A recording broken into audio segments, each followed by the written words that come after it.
خو نن یو ځل بیا د پاکستان د سترې محکمې په پارکینګ په صحن کې یو لوی انفجار وشو چې د دې په نتیجه کې 12 تنه مړه او 15 زخمیان دي او صحنې نه قاضیان او وکیلان ټول د شاته دروازې نه تښتېدلي دي.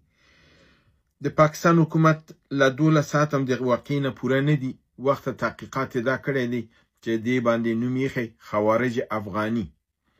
دا هم نه وایي چې ټي ټي پي یا فرضاً پاکستاني کم دغه وایي چې خوارج افغاني دا کار یې کړی دی. دلته دا سوال پیښیږي چې دوی ولې خپل ګریوان کې سر نه کوزوي چې دا د کابل نه د بارډر نه اوښتل، د پېښور د چک پوینټونو نه تېرېدل، د اسلام آباد د بارډر نه تېرېدل، بیا د اسلام آباد ښار ته داخلېدل، بیا صحنه د سترې محکمې ته رارسېدل. آیا د دوی د حکومت او د دوی د اردو او امنیت ټول مړ دی؟